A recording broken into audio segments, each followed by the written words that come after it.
It's a chip shot sensation as we look at the final turbo chip releases for 1989 on TurboWorks episode 12. I never thought I should live to see the sun again. Where? So that is what the sun looks like. You'll recall that Victory Run helped launch the TurboGrafx-16 to a rip-roaring start. And now, here is another racing game. Now, if you, like me, assumed that Victory Road set a precedent for TurboGrafx to become a haven for incredible racing games the way that it did shooters, all I can say is, I feel you, my brother in gullibility. Because Moto Roader does not maintain that level of quality at all. Now, I have played too many racing games on NES and Game Boy to be able to declare this the worst racing game that I've ever played, but Moto Roader is not good, let there be no doubt. Still, it's far from the worst racer ever. A better description might be that it's the most why does this exist racer ever. Moto Roader has the soul of a 1970s top-down racer like Sprint, and there's nothing wrong with that. Super Sprint on NES may, in fact, have been the best racing game of 1989. Moto Roader carries forward that spirit and attempts to integrate 16-bit, well, 16-ish bit, niceties into the experience. For starters, it also makes use of the turbo tap to enable 5-person simultaneous play. Between that and the fact that both games take their cue from older Atari titles, that makes Moto Roader the dungeon explorer of racing games. Or, at least, it wishes it could be. In reality, it falls well short of those aspirations. Not for lacking ambition, Moto Roader's top-down race action spans a wide variety of play themes and styles. In addition to the standard race format in which you drive around the tracks and attempt to come in first place, you also have technical races with tons of tricky corners, corridor races with long straightaways to test your maximum speed, and strange races with erratic track shapes and loads of hazards, barriers, and jump ramps, as well as trap races where everything on the road attempts to destroy you.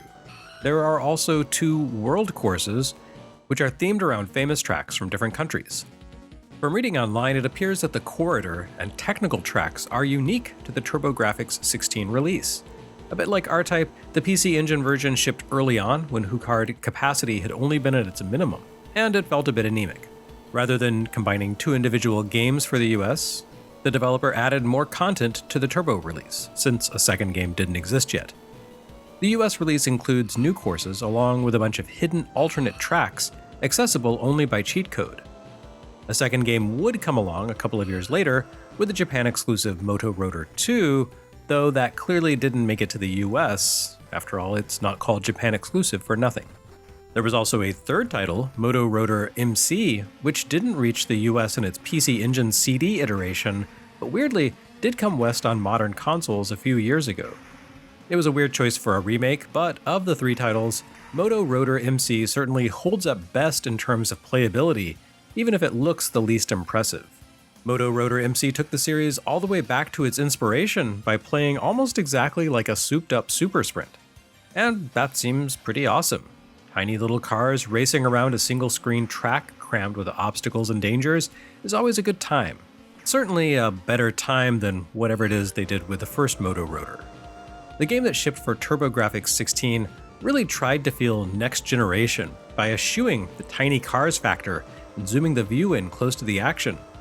The cars in Moto Roader take up a lot more of the screen, and the camera viewpoint sits a lot closer to the tracks. There is something impressive about the free direction scrolling of the roads once the action hits high RPMs. Certainly the NES and Master System couldn't pull off that kind of smooth, speedy, multi-direction scrolling without hitches and screen border garbage. However, that's the only good thing about Moto Roader's in-close view. I mentioned Game Boy racers earlier, and Moto Roader certainly has the spirit of a Game Boy title. Not that any of those existed when this game was first conceived, but there's a commonality. Moto Roader absolutely paved the way for the worst graphical excesses that would plague Nintendo's handheld. Big sprites that occupy a lot more screen real estate than you'd expect? Yes, they look nice, and they also suck the fun right out of the game. The large-scale sprites result in an overhead camera perspective that sits way too close to the track. The cars look large and detailed, and the track pans incredibly fast once you get a few engine upgrades under your belt. The downside is that all 5 racers have to crowd together, neck and neck. This makes it difficult for the player in the lead, whichever of the 5 racers happens to be humans playing through TurboTap, to predict upcoming track hazards without memorizing the lay of the land. More critically, it ties into the central gas mechanic that serves as the only disqualifying element of the game. After each heat of a race, all 5 participants are ranked and awarded both points and cash for how they placed. A low score doesn't result in you getting kicked out, but it does make future races harder by starving you for upgrade cash. You only drop out of a race when you run out of gas, denoted by a number at the bottom of the screen. You can buy upgrades for your car with cash on hand before each heat. Better tires, a sleeker body, a more powerful engine, improved handling, a bigger gas tank, and even special weapons.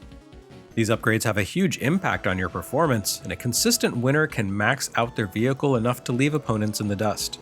A powerful engine keeps you in the lead, but it also consumes gas more quickly. That's a fairly typical concern in racing games, but it hits different here because of the in-close camera view. The action, by which I mean camera view, follows the lead car at all times, and everyone else is forced to play keep up. When a car trails far enough behind the lead car to fall off the back edge of the screen, the game automatically warps them back into the center of the screen, rather than allowing them to trail off into the void. This makes sense when you consider Moto Roader as a multiplayer-focused game, where all the human racers need to keep tabs on their position.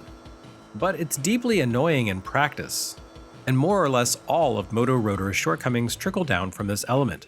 It is, quite possibly, the worst design choice I've ever experienced in a racing game.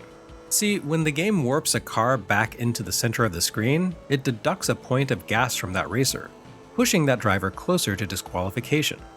So while buying an engine with a high fuel displacement rating causes your gas to burn more quickly than the standard 1.2-liter engine, you lose gas a whole lot faster if your slow-ass putters along at the back of the screen behind the lead car, while you keep getting bounced back into the action. If you let your rivals build up too much of a mechanical advantage, you can pretty much guarantee a game over in the next heat. The lead car will pull ahead and just drag the slowpokes along. Multiple consecutive warps back to the center are brutal enough, but being warped simply shifts your position. It doesn't change anything else, such as your momentum or your facing. In twisty areas with lots of corners, you can essentially be bullied into a game over as you get warped into areas around a bend where you have to turn to face the correct direction over and over again and never have a chance to build up enough forward momentum to stay in the action. Oh, and it's worth mentioning that computer-controlled cars don't need to worry about gas. They just keep on warping from the rear position and never drop out. Computer cars also seem to suffer less from the inconvenience of warping, and will frequently blue shell you out of your place. They often jump into the center of the screen and blast right ahead, and I've had a cluster of cars knock me from 2nd to 5th place at the very last second before crossing the finish line, which makes the effort of keeping up and participating in the rest of the race feel pretty pointless. It really sucks to invest 20 minutes into a competitive race only to take a single bad turn in the final heat and have the game multi-warp you into a total game over in the space of 30 seconds. Especially since the overall progression of tracks in Moto Roader is so crushingly, oppressively tedious. Every track, regardless of its theme or location, looks identical. Gray hardtop, barber pole barriers, plain grass alongside with no visual differences. The tracks are really long too, and the mere sight of a course where you have to complete 3 laps will cause your soul to leave your body. If the developer wanted to take advantage of the more spacious American ROM size, some more interesting course wallpaper might have been a better use of those 1s and 0s. Speaking of developers, Moto Roader is kind of a dud, but it marks the American debut of one of the console's most iconic studios, NCS, along with their Japanese publisher Masaya and partner studio Winds. Together, NCS, Masaya, and Winds would create some of the platform's most beloved releases, including Shockman, Double Dungeons, and, actually most of them were never localized, like Choaniki. But that's okay, NCS also made a lot of great Super NES and Genesis games too, and a bunch of those were brought over here, and now sell for stupid money. Moto Roader does not sell for stupid money, because it is a bad beginning for a great studio. I guess you gotta start somewhere, but Moto Roader is not how I personally would have planted my flag for a new game development concern. a rare dud here in the early days of the TurboGrafx. Thankfully, Power Golf brings balance to the Force by playing it perfectly safe. There is nothing objectionable about this game about golf.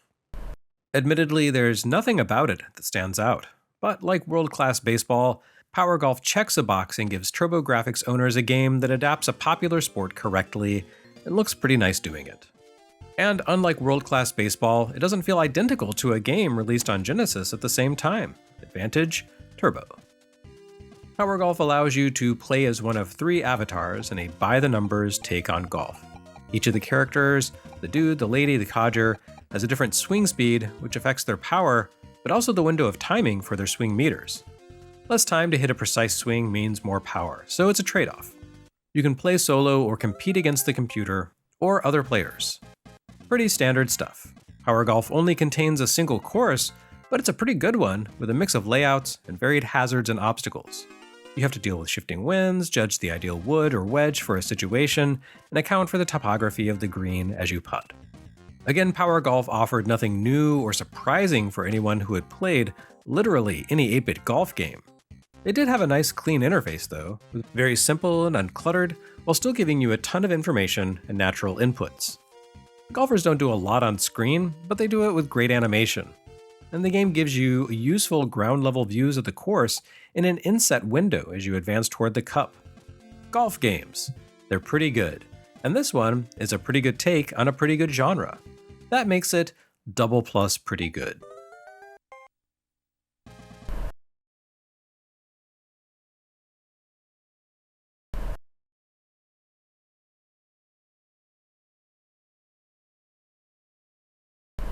Next time on TurboWorks, unlike some people, NEC and Hudson recognize that the future of video games rests in physical media.